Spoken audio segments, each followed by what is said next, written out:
इसी तरह से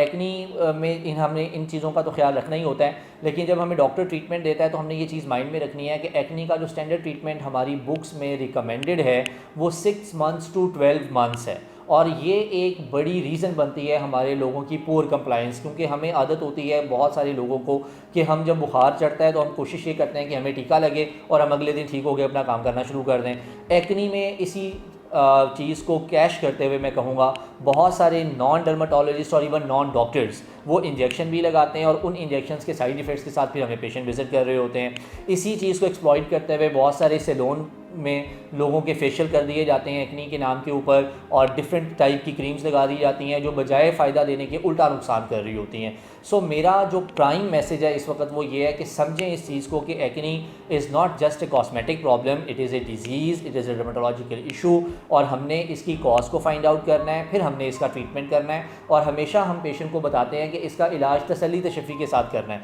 जल्दी नहीं करनी है। जो पेशेंट ये चीज़ समझ जाते हैं और आराम से अपना ट्रीटमेंट करवाते हैं, eight the end of the day वो सक्सेसफुल होते हैं। फिर आम तौर पे मैंने देखा सोशल मीडिया के ऊपर डिफरेंट फोरम्स पे हम देखते हैं पेशेंट को एक आध तस्वीर आपको दिखा देंगे या सिर्फ क्वेरी कर देंगे रिटर्न फॉर्म में, कोई आपसे मैसेज के ऊपर पूछेंगे कि एक्नी और ट्रीटमेंट बता दें। याद रखें अभी तक ऐसी कोई भी एक माजून नहीं है कि मैं सारे मरीज़ों को दे दूँ। डिफरेंट टाइप्स ऑफ एक्नी का डिफरेंट ट्रीटमेंट है। मैंने पेशेंट को भी देखना होता है, पेशेंट मैरिड है, अनमैरिड है, यंग एज है, ओल्ड एज है, कोई और अंडरलाइंग उनको डिजीज़ है या नहीं, और accordingly I have to modify my treatment. बहुत सारी चीज़ें ऐसी हैं जो हम मैरिड वीमेन में नहीं दे सकते हैं, बहुत सारी चीज़ें ऐसी हैं जो हम आउटडोर वर्कर्स में नहीं दे सकते हैं, बहुत सारी चीज़ें ऐसी हैं जो हम यंग बच्चों में जो